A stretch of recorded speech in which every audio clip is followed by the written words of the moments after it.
안녕하세요. 지코노미 TV입니다. 2020년을 맞아 새로운 전문가 한 분을 모셨습니다. KB국민은행의 이호용 세무사님입니다. 세무사님 안녕하세요. 네, 안녕하십니까. 네. 이번 시간에는 주택임대 세금 신고에 대해서 좀 구체적으로 알아보려고 합니다. 최근에 많이 궁금해 하시는 것 같은데요. 이거 왜 그런 거예요? 네, 우선 이제 주택 임대 소득에 대한 세금이 작년까지는 연 2천만 원이 넘지 않으면 세금을 안 내도 됐었는데요. 2019년도에 받은 월세가 2천만 원이 안 돼도 세금을 내는 걸로 바뀌었습니다. 이게 가장 큰 원인인데, 이것 때문에 국세청 세무서에서 납세자들한테 연말에 사업자 등록하십시오, 이런 안내문 한번 보냈고요. 또 1월 중순에 사업장 현황 신고하십시오, 이런 또 문자를 보냈어요. 그래서 이걸 받으신 이제 집주인들이 깜짝 놀란 거죠. 뭔가 해야 되는 것 같았는데 이렇게 연락이 오니까 야, 이제 부랴부랴 알아봐야겠다. 이래서 요새 문의사항이 엄청 늘고 있습니다. 그러면 세무서의 안내문을 받은 분들은 네네. 다 과세 대상자라고 봐야 될까요? 우선 100% 일치한다고 볼 수는 없습니다. 이 대상자는 월세를 받으시는 분들은 1주택자인데 기준 시가가 9억 원을 넘지 않는다. 그러면 이분들은 대상이 아니세요. 그런데 그분을 제외하고는 월세 받으면 다 대상에 해당이 되시고, 전세로만 하고 있다. 이런 분들은 3주택 이상인 경우만 대상에 해당이 됩니다. 그래서 안내문을 안 받으셨다 하더라도 이런 경우는 대상자이기 때문에 자진해서 이 절차를 이행을 하셔야 됩니다. 주택 임대 소득의 과세 요건을 주택 숫자를 기준으로 한번 설명을 드려보겠습니다. 이때 주택 숫자는 부부 합산을 해서 계산을 하게 됩니다. 이게 1주택인 경우에는요, 월세에 대해서 비과세를 하고 보증금에 대해서도 비과세를 합니다. 그런데 1주택인 경우에 기준 시가 9억 원을 초과하는 주택이거나 국외에 소재하는 주택이라면은 1주택이라고 해도 월세에 대해서 과세를 하게 됩니다. 2주택자인 경우에는 월세에 대해서 과세를 하고요, 보증금에 대해서는 비과세를 합니다. 3주택 이상인 경우에는 월세에 대해서도 역시 과세를 하고 보증금에 대해서 간주 임대료를 계산해서 과세를 합니다. 그런데 이때 주택 숫자를 실 때 간주 임대료 계산할 때는 소형주택이라고 해서요, 주거 전용 면적 40제곱미터 이하이면서 기준 시가가 2억 원 이하인 주택은 주택 숫자에서 제외를 해줍니다. 이게 2021년까지 그 규정을 적용을 해주게 되고요.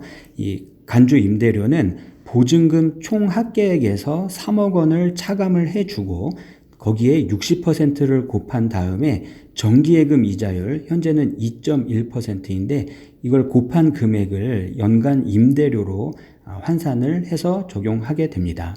주택 임대 소득을 과세하는 방법에 있어서요, 수익금액, 그러니까 월세 합계액이 1년에 2천만 원 이하인 경우에는 종합과세 방법과 이 분리과세 방법 중에서 선택을 할 수가 있습니다. 그런데 수익금액이 2천만 원을 초과하는 경우에는 이 선택을 할 수 없고 종합과세 방식으로 세금을 신고해야 됩니다. 그러면 2주택자다, 3주택자다 이렇게 주택의 숫자를 정할 때 어떤 기준으로 좀 세야 될까요? 네.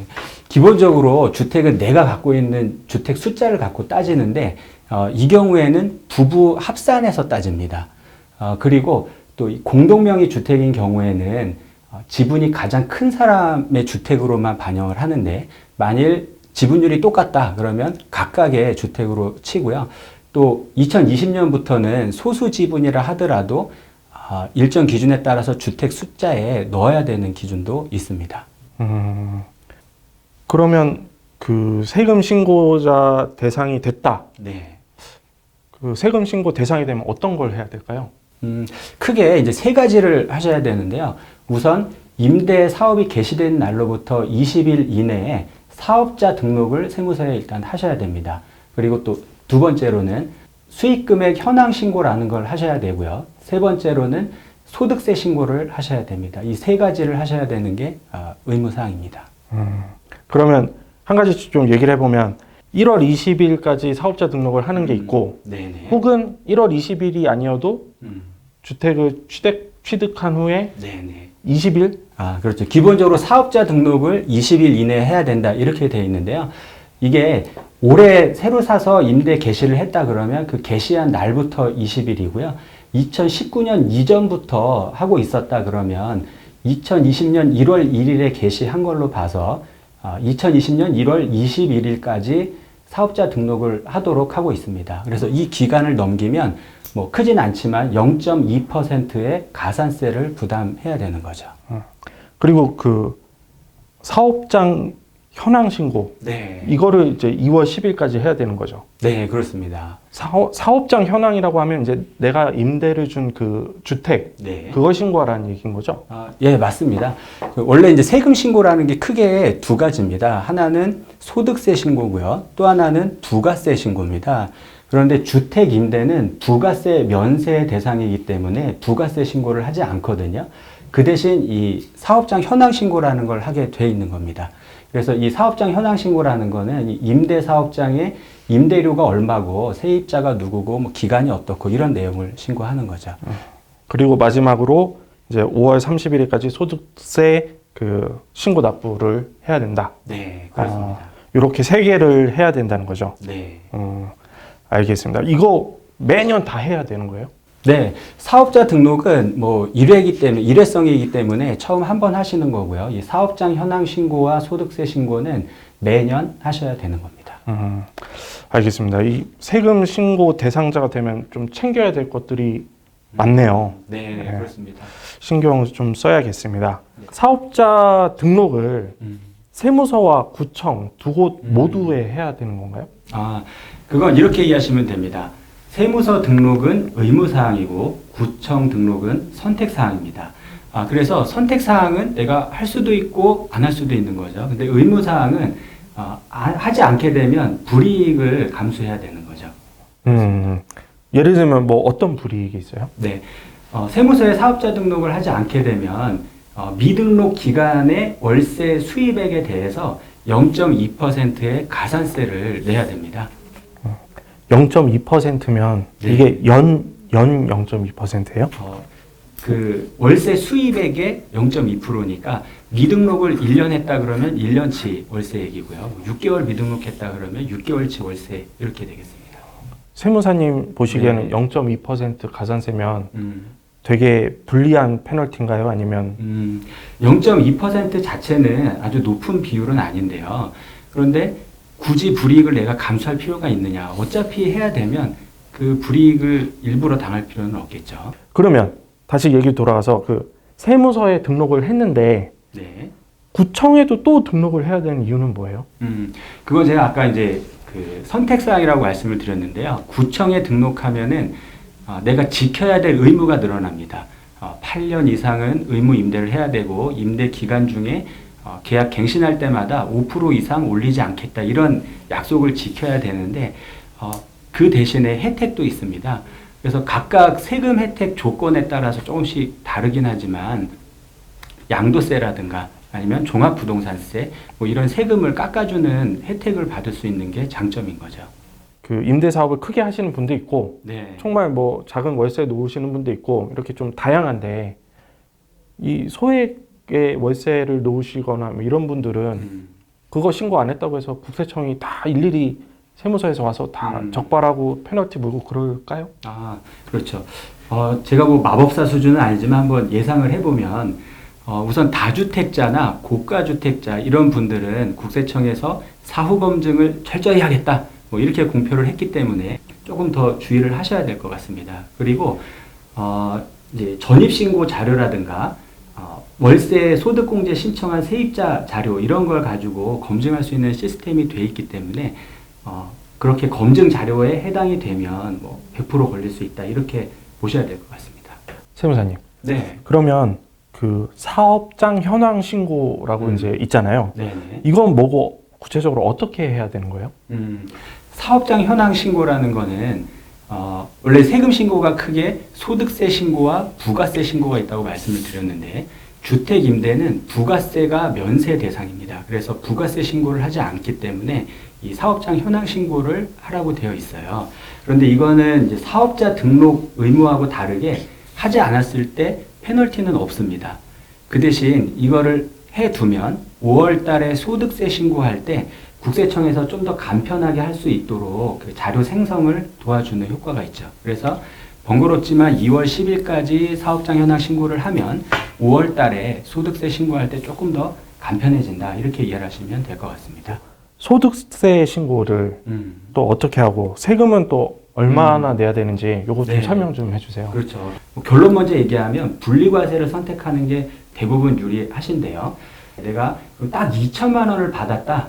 이렇게 놓고 한번 그럼 세금이 얼마냐? 이 결과값을 한번 말씀을 드려보면은 2천만 원인데 주택임대사업자 등록을 하지 않았다. 그러면 123만 원의 세금을 내야 됩니다. 그런데 구청하고 세무서에 주택임대사업자 등록을 했다. 그러면 한 62만 원 정도를 내면 되는 거고요. 많이 떨어지게 됩니다. 그런데 등록을 했는데 소형 주택, 그러니까 전용 면적 85제곱미터 이하다라고 하면 감면을 받기 때문에 내가 4년짜리로 등록하면 47만 원, 8년짜리로 등록하면은 24만 원 정도만 내면 되는 거죠. 이게 그 구청이 등록을 하고 안 하고에 따라서 좀 차이가 크네요. 네, 감면을 추가로 받을 수 있냐 없냐 이게 달라지고요. 이게 이제 등록했다고 다 되는 게 아니라 소형 주택, 네, 여기만 해당이 됩니다. 그럼 종합과세, 분리과세가 아니라 종합과세를 선택하면 어떻게 되나요? 네, 종합과세를 선택하면 이제 다른 소득, 예를 들어서 근로소득이라든가 다른 사업소득, 금융소득 이런 걸 합쳐서 과세를 하게 되는데요. 이제 그 금액 위에 이 주택임대소득이 추가로 얹혀지게 됩니다. 그래서 다른 소득이 많으면 세율이 높은 세율이 적용이 되겠죠. 그리고 월세액에서 차감해주는 경비율도 한 40% 정도밖에 안 됩니다. 그래서 다른 소득이 많은 경우에는 종합과세가 불리하고요.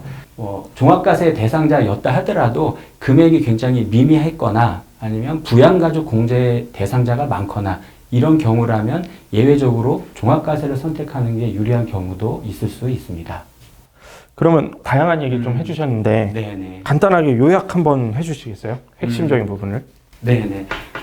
우선 연 월세 수입이 2천만 원 이하라 하더라도 2019년 소득부터는 세금을 내야 되는 걸로 바뀌었다. 이게 가장 핵심적인 사항이고요.